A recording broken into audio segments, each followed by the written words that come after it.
Brian and Kenzie in the morning. And Chicago's alternative all day. Q101. It's Brian and Kenzie on Q101, so we're just about 7 minutes away from your first chance today to get in at a shot at winning playoff tickets for this Sunday. One of the biggest games, without question, in decades here in Chicago. So you'll win that, or you have a chance at that, and you'll win a Q101 t-shirt, our football shirt, which is epic. I'm wearing it today, actually. The colors of the team. It's so cool. So you'll win that for qualifying, and again, just about 6 to 7 minutes away as we have a new format for the fact today. And by the way, that shirt for those that have not qualified to win the tickets is available on aisle101.com. We've been asked that a ton this week. Aisle101.com. You can buy your very own Bears. Oh, my God. Oh, my God. He said Bears. That's fine because they're buying it. It's fine because they're buying it. Chicago football team. It's inspired by a true story. I'm so sorry. Chicago football team Q101 t-shirt. It's so funny how you got to be careful about dancing around stuff that's, we're not officially working with the Bears on. Man, I just short-circuited there. I'm so sorry. I just pictured like your chair having a spring on it and it sprung you out to the lake, you ejection seat.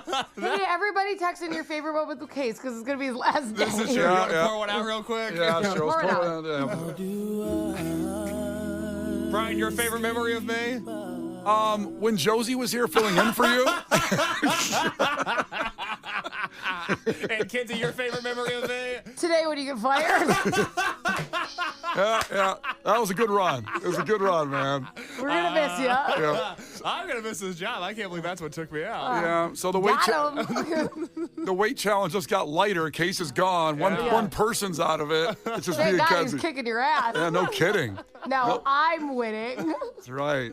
All right, back to the fact. And again, we're doing this all in one break, and we usually play a song when we give you and make you think about it even more, what it could be. But because we have those playoff tickets coming up Sunday, your chance at those, see, that's a playoff. For the Chicago football team. That you know and love that plays in a field on the museum campus. Can I even say museum campus? Maybe not. Maybe I'm going to get ejected. I think the people of the Friends of the Lake might have an issue with How that. do I say this? Football down. Good Lord. We're not AI, by the way. These are just the rules, okay? We're just not allowed to. We're so insecure about it. It sucks. I hate this rule. It really does. All right, here we go. So today's fact that makes your brain go. Today, January 15th, is the 25th anniversary of something coming into our lives that I think many people today, if you gave a choice where you had to give up this or sex, you would choose sex, giving this up. So it ingrained itself in our lives so much that I can't imagine a day without it. Not one day without it. So Kenzie, so January 15th, 2001, this came into our lives. What do you think that is? So obviously I don't have a date like tattooed on me or anything, so I don't exactly know what happened that day. And that's a shame it's not a neck tattoo on you. I'm sorry. So I'm trying to give it an idea of like what may have happened that long ago. It's a guess. I could be off on the year. I'm going to guess music on the go. I know we don't use iPods anymore, but now it's on our phone. But I could see one of the first, like the very first iPod or a version of it. And that's what's created like us just downloading music onto our newest device. So my guess is going to be like music that we get to take with us. That's a good idea. That's a good are. one. That's a good one. I like that guess. Because I'm also convoluted in when Napster and then LimeWire and Kazaa, and then all of a sudden iTunes comes in and then you can put it on an iPod. I don't have it in my brain, the exact date on that. Right. I'm like, but I would think it was in an early 2000s, we started to be able to, take it with us, not like a cassette or a, CD. Like, obviously we had remember when you used to strap a CD player to your waist? Like, that was comfortable. Oh, make those. Bring this casually on a run. Boombox. Good Lord. And then you had to carry other CDs with you if you wanted to change the music. You had to love that CD. That's true. Even if you were going for a walk or It something. was such a hard decision. And then I already hate running, and then you'd hit a song that you didn't like on the CD. Not an easy thing to skip. Yeah. Did you ever make like mixtape CDs, basically, of burning CDs that were your favorite mix? So I was never good at that. My brother was able to burn CDs. He scared me because you know how like when you had like a boombox that would say rec on it for record? Mm-hmm. Well, when I was young, he told me it means I would wreck and break everything I put in there, and then I was terrified of the button. And I thought the whole thing would explode, so I was terrified of it. But he would burn me CDs.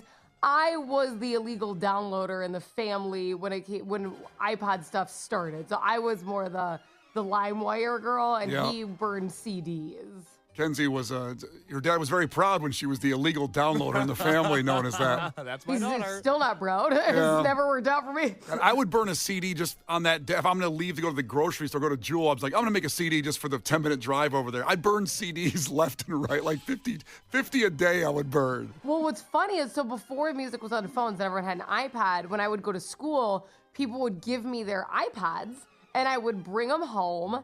And I'd be like, okay, but you can't plug this into another computer because all the music will erase. But they wanted like my library. Yeah. Because they downloaded it. So I'd bring like 15 iPods home and upload the library. But I'm like, if you resync this with your computer, it's all going to go away. Like, okay. But I would come home with iPods for the night. God, that syncing was BS. I hated Oh, I I was like, be careful. I'd have like a little warning for everybody. God.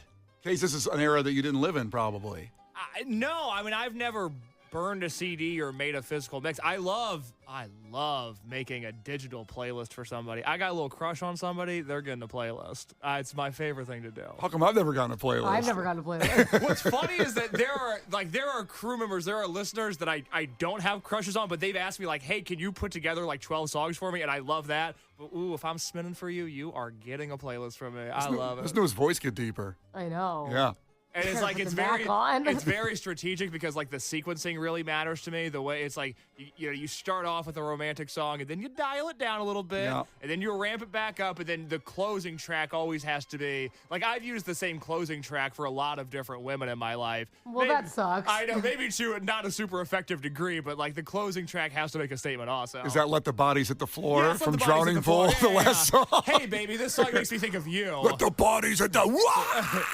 Well, that song makes me think of my baby, though, because I swear to you're God. dropping him? No, this is like our thing. Every time he wakes up from his nap or up in the morning, he likes to throw all of his passies out of the crib. And then I walk in and go, let the passies hit the floor. Let the passies hit the floor. And we pick them all up and we throw them and he screams. That's like it's our ritual. Let the passies hit the floor because he throws all of them.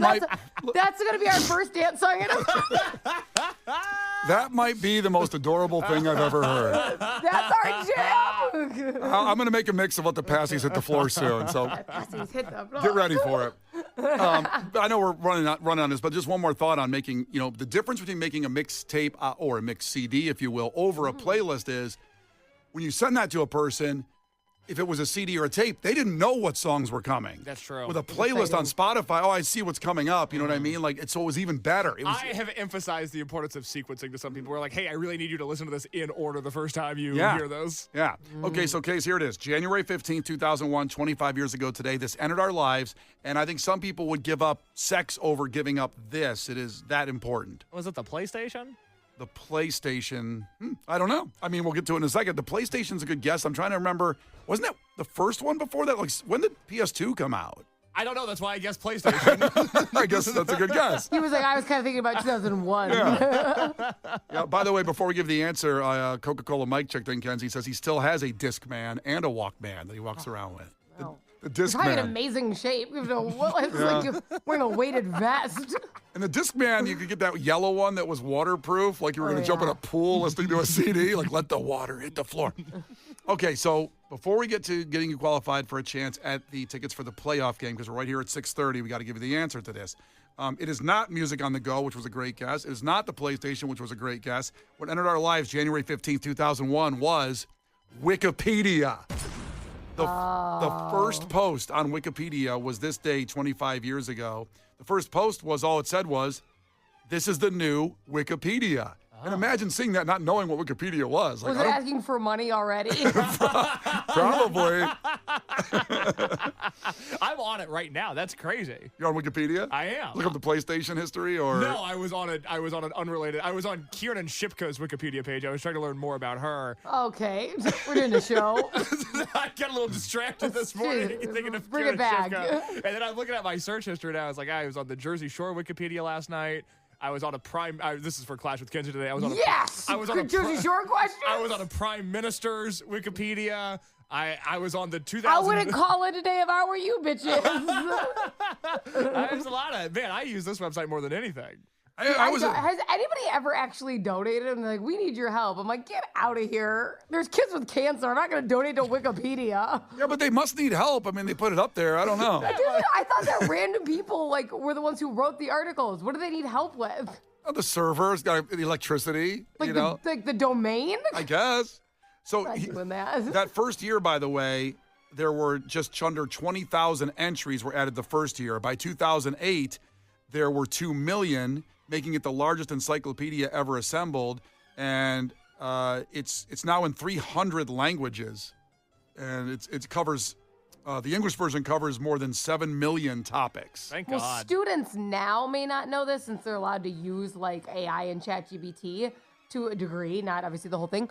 But I was never allowed to use that when writing papers. You were not allowed to use Wikipedia as a credible source. So I feel like I actually never got used to using Wikipedia because of that. It was the most annoying thing ever, because did you ever find a piece of information on Wikipedia that you just could not effing find anywhere else and it would have made your paper great and you're like looking it up? It was the absolute worst, but it was not a quote unquote credible source. The thing is, like, estimates range, it is at the least 80% accurate or up to 99% depending on the topic. And there's a lot of people when they were like, oh, it's just from Wikipedia.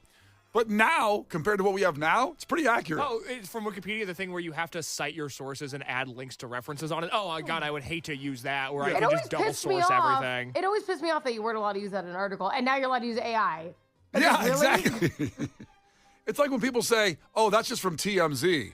Yeah, but they're always right. Oh, you mean the website that's right about everything and links to every story? That has a million sources because they've been around so long. Yeah, that one. Yeah, that's it. So there's your fact that makes your brain go. Some people would rather give up sex than their Wikipedia. Brian and Kenzie. On Q101. Brian and Kenzie on Q101 as we continue our coverage, our news team coverage across all of our reporters here that we have on the show. Okay, it's just me, Kenzie, and Case. That's it. But the story in St. Louis with the monkeys escaping. Now, we followed the story this is the third day now. And each day has some new nugget of information or disinformation on what's going on with these monkeys. And I want to bring up a text from 630 that just came in because they asked, what the hell are we feeding these monkeys? I thought that kid's mom finished the job in Alabama a while back. Oh. It's important to note, Q101 has become known for many things over the years. We do the best concerts. We have the most talented people working for us. We also Weight loss. We also cover escaped monkeys better than anybody. It's important to note the monkeys that escaped from South Carolina are different than the monkeys that were in Alabama, which are different than the monkeys that are now on the loose in St. Louis. Over the last 18 months, we've had 3 different escaped monkey stories. And this is maybe the last report from this in St. Louis on these monkeys. And I'll just get right to the audio of the news report. A third different news team covering it in St. Louis because you'll see why when we get to what's going on with the information coming in from St. Louis on these monkeys. For nearly a week now, St. Louis and the rest of the country has been obsessed with a group of monkeys supposedly on the loose in North City. The story. That man's been reporting the news since 1932. And he's tired. You know what I mean? I love Stupid monkeys. that old newsy cadence he has to it, like, just that. For nearly a week now, St. Louis and the rest of the country has been obsessed with a group of monkeys supposedly on the loose in North City. The story. Now, this said supposedly. That's the first time we've heard that. I mean, yesterday in the story was a little bit about AI videos are causing it, them trouble in trying to find the monkeys. Because everybody's, putting these up, and it's, wait, is that really the monkey? Is that not the monkey? So the story continues. City. The story has gone viral, fueled by AI-generated photos, jokes on late-night TV, and even local businesses cashing in. So tonight, 5 News Live's Megan Kernan is here, and the big question is that many people are asking, are these monkey sightings real? It started as a neighborhood sighting of 4 vervet monkeys near O'Fallon Park in North St. Louis and quickly turned into a full-blown phenomenon. Okay, she sounds like she's reporting from Afghanistan. Like she is What do you mean by that? She's on the front lines, like she's got the helmet on and the vest, and there's bombs blowing up behind her. She's like a real one. She is on the site, Boots on the ground. Yes. on the ground. Yeah, she's with some of the SEALs that are going into attack. And, She's in a bunker somewhere. yeah, I love her. She's ready. She's loving this story. This is her time to shine. As a neighborhood sighting of 4 vervant monkeys near O'Fallon Park in North St. Louis and quickly turned into a full-blown phenomenon. Are we 100% sure the monkeys are real? We have had one verified sighting by a St. Louis police officer that verified the location of one monkey. See, so she went in the press conference saying, are we 100% they're real? Thank you. I have been saying this for days. There's no video footage at all. There's like weird reports. One guy's like, I saw one driving a car. I'm like, I think that was AI. Like, there's no. Everybody's talking about memes. Everyone's talking about how they heard somebody saw one. How has nobody seen a bunch of monkeys run around? Now, they will talk about the one legit sighting, but again, that's one person. And it was one monkey. Was that a pack of monkeys? It was one monkey. And no verified goat sighting either, because on earlier this week, a few days ago, we talked about how it sounded like there was now a goat traveling with this pack of monkeys. Right. And Man, does that sound stupid to say out loud? You weren't here on Tuesday. I'm sorry. That was a real thing that was discussed. What was even worse, I just said, like, right. Yes. Right. Exactly. These are the facts of the case, Your Great Honor. point. Yeah. And so the thing is, it can't be really verified until more than one sees the monkey. So they answer the question like this. The location of one monkey. Crown Candy Kitchen. The location of one verified sighting by a St. Louis police officer that verified the location of one monkey. Now, listen, all due respect to the police, but he's a government official. If it's supposed to be some kind of conspiracy, a government official would be in on it. Mm-hmm. Absolutely, on this whole thing of creating fear to keep you in your homes, to keep you spending and buying things, and forget about society that's falling apart around you. Yes. That's my take on the story so far. Or St. Louis wants a bunch of coverage. Mm-hmm. Like they want the city out there. You see all those tourist ads that these like little cities run and stuff. They're trying to be in all. Look at all the coverage St. Louis has gotten over made up monkeys. They need it because I never heard about anybody going on vacation to St. Louis. Exactly. Officer that verified the location of one monkey. Crown Candy Kitchen even joined the fun, selling solid chocolate monkeys. They're selling solid chocolate monkeys now in St. Louis. So, You know what? First off, those monkeys are white. So you should have done white chocolate monkeys. You're going to accurately represent what kind of monkeys these are. They got a little black snout, but beyond that is a white monkey. So, Kenzie, you don't know this because I've been pouring over all the news coverage and then chopping down what we need for this show. St. Louis is obsessed with these chocolate monkeys. Every single news story is like, hey, by the way, they're selling chocolate monkeys over there because of these. It's the biggest thing to hit this town since Budweiser and the Clydesdales. Do you think that maybe the candy company started a rumor that monkeys are running around town? Well, we have these and then monkey dropped a plasters. product? Yeah. How could we push these? Our chocolate monkey sales are way down. Yeah, they've been like living on the chocolate giraffes for years, and they've hit bottom with chocolate giraffes. No one wants them. I can just see the graph of the chocolate monkey sales with an arrow going down. Boss, we gotta fix these. Follow the money. It applies in every situation. There's a boardroom with somebody in a plaid suit and a pointer on the graph showing the chocolate monkey sales have dipped into the red. That's my favorite storyline from Mad Men was when they were trying to sell chocolate monkeys. Also, side note, Gina checked on the text line. She goes, oh no, did the monkeys eat Kel? Oh, boy. She was the reporter on the first news coverage of it, and we talked about Kel, how we loved her, and this is a different woman now.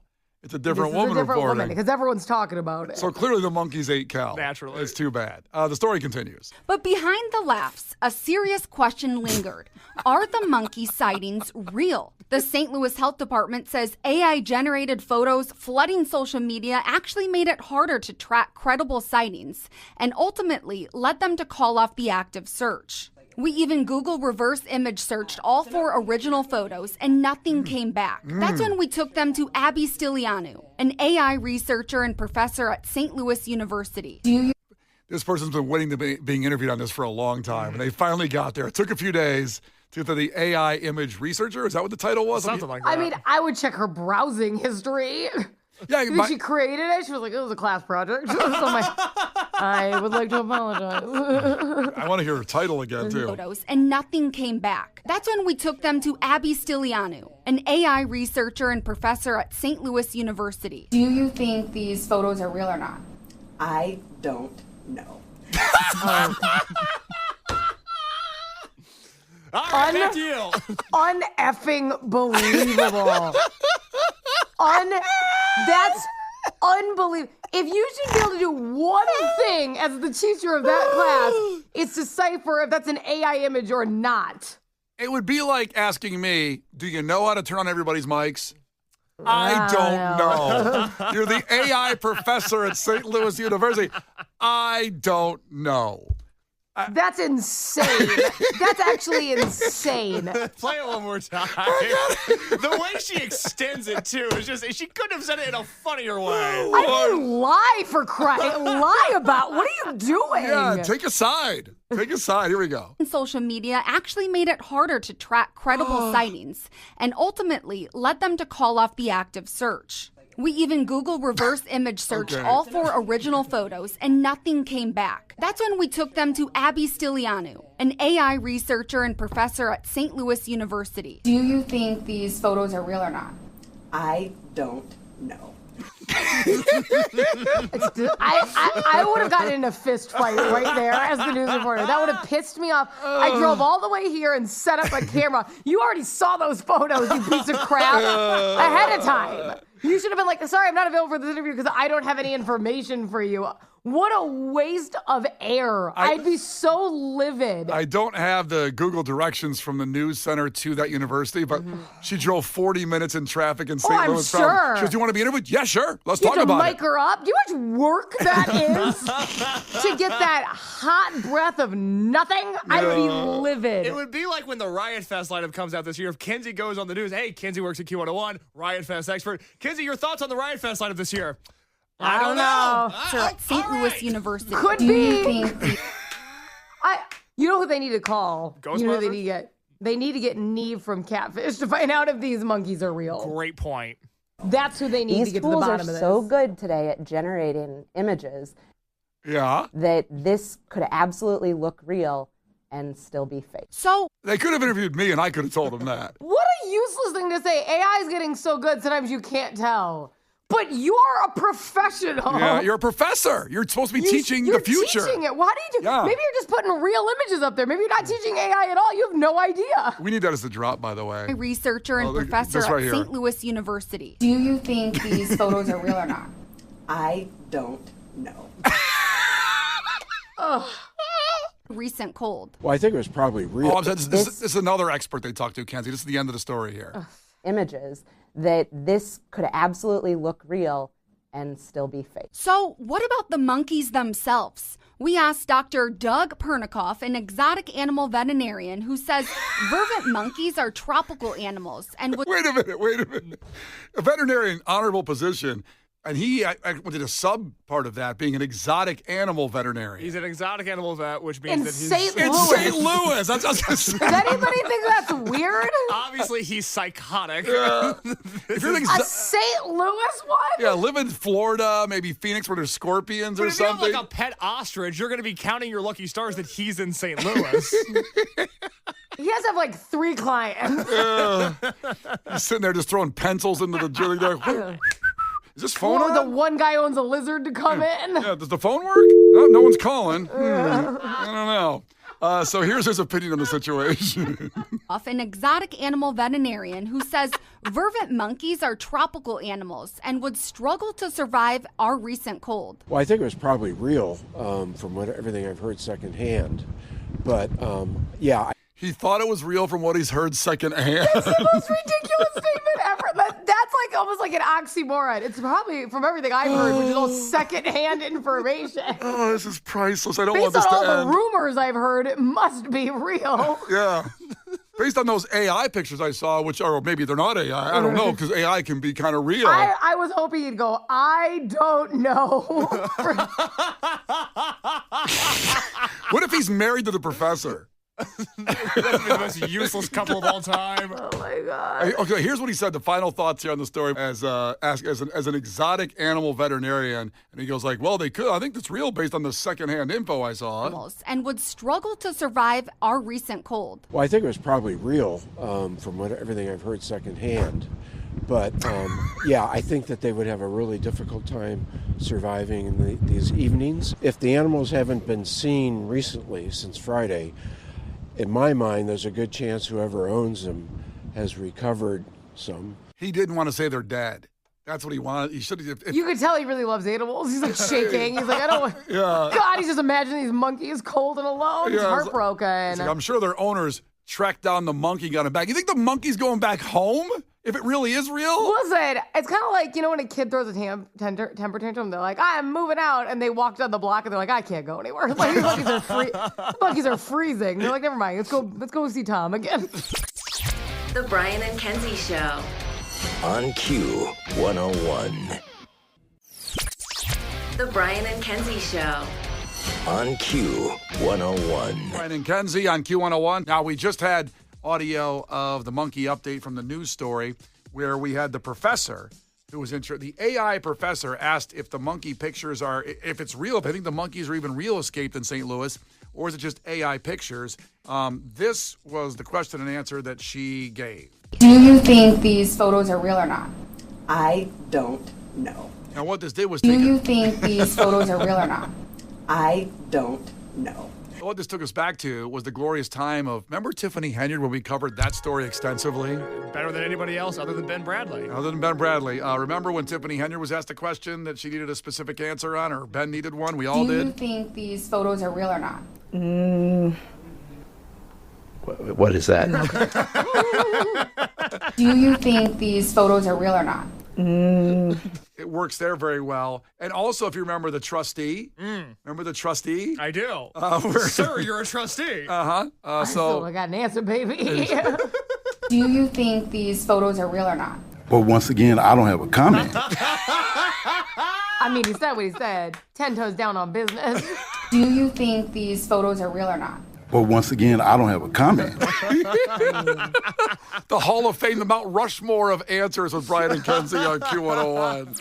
The Brian and Kenzie Show. On Q 101. Still talking about the monkey situation in St. Louis and the response from the professor, the AI professor, when asked if these images are real, and she said, I don't know. And we're using classic lines from the show to put in there afterward. And someone wanted to hear the woman ask the question, well, are the pictures real? And they wanted the goodbye from when Case called Applebee's, trying to get him on the phone. It rang 100 times.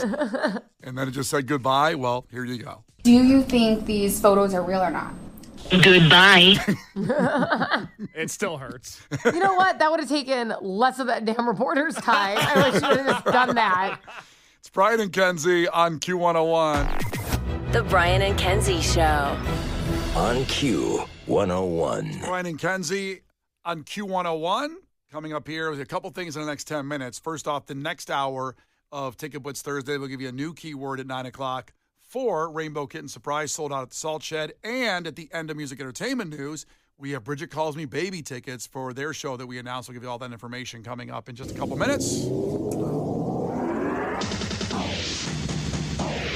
First off, we will see you tonight. So it is tonight, the free Q101 pop-up at the Cubby Bear with Matt from Mount Joy performing a really unique set. If you love the band, or even if you don't, I would show up to see this because it's going to be fantastic tonight. It's at the Cubby Bear, 21 and older, from our great friends at Metro by T-Mobile, who work with us on a lot of these. It's great. And Brian Phillips, our afternoon guy, will be broadcasting live from 3 to 7 before the show, probably giving out some more guaranteed entry passes like he always does. So good times tonight at the Cubby Bear. We'll all be out there, possibly stopping at Noodles and Company on Southport beforehand. Get a little dinner, a little mange. Well, I don't know if that Panda Express down the street is open or not yet, because I broke the news, live breaking news last week. Certainly was. That across the street from Wrigley Field, a Panda Express is going in where the Lids once was. Mm-hmm. I don't know if it's open yet. Oh, I would man. imagine not. I don't know. Panda Express, pretty efficient. Sort of my favorite restaurant for a reason. They kind of just basically drop a drop of water and the restaurant just pops open and it's all set to go. Lids has been closed for a year now. They've had some time to work on this. Yeah. But it doesn't mean they scouted that location the second Lids. They were there wasn't a panda in the bushes, waiting. They've been stealing hats for years, trying to get them to close. That doesn't mean they initially jumped on it. There's nothing I would love to do more than sit with our listeners, as many as we can fit in a Panda Express before we all go to the Cubby Bear, but just to dine and converse at a Panda Express with the Q101 faithful. God, that sounds nice. Soon, my friend. Soon. Unless, we go to our news team as a reporter on site on Addison right there across from Wrigley Field to give us a report on if it's open or not.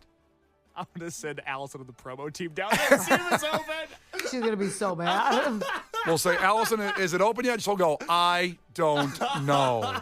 I don't know. Either way, the Cubby Bear is where we'll all be tonight, so hang out with us and see a really cool night with Matt from Mountain Joy. You won't see this kind of thing probably ever again. I can't wait. I'm super excited. And by the way, it's free. Now, there's a capacity limit at the Cubby Bear, but get down there and get down there early enough and you can be there. Crazy news for Kiefer Sutherland, one of our greatest actors. Kiefer. Allegedly threatened to kill his Uber driver. That's tough. That's a tough one. Was he driving bad? No, here's the story. So he was coming back from dinner with a friend on Sunday night. He called Uber Black, which is the luxury version of an Uber. They're always to take him home. He can afford it. That 24 money, man. So then he asked the driver to stop and let him out before they got to their destination.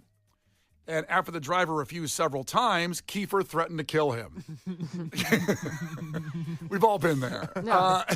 Sounds normal. Yeah, I don't know why he wanted to get out. I'm sure he had a buzz on, maybe. I mean, I don't know. Go to dinner, have some wine. The driver then called 911 to report the attack, although the driver didn't have any injuries at all. It was, I guess, a verbal threat, which was a felony charge for making a criminal threat on the driver. And listen, we love our rideshare drivers out there, and I'm sad when I hear something getting a bad passenger. And, it's scary sometimes. You don't know what someone's going to do. You pick up Kiefer Sutherland, Uber Black, you figure, well, this is going to be an easy one. I'll probably get a big tip, and I'm going to take him to his mansion. This is awesome. This is great. And he threatens to kill you.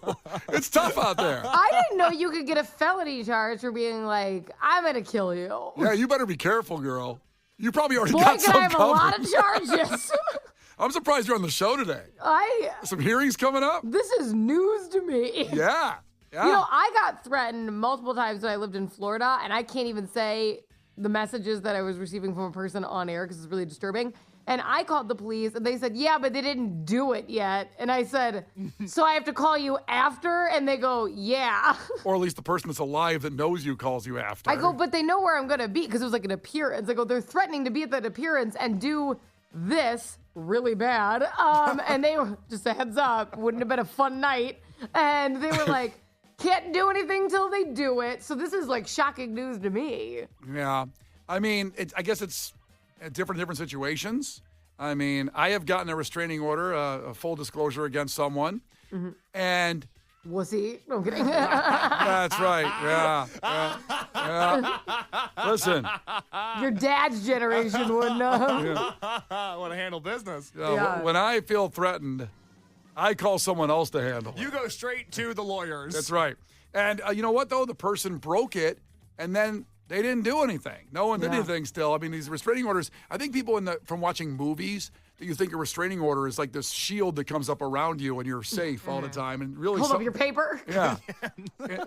Hey, attacker. Yeah. Hey, criminal. Yeah. I have a piece of paper.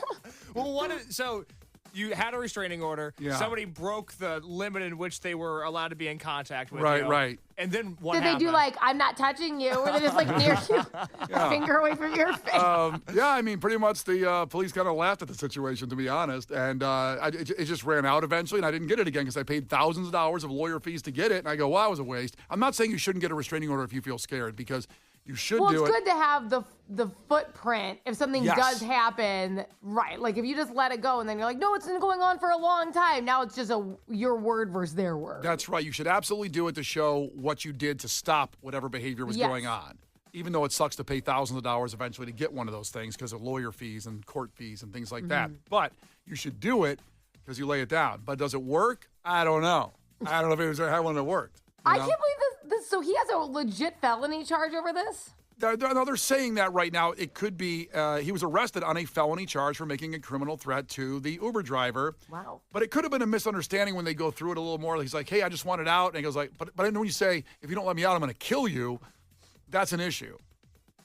I'm not saying he should have said it. I know.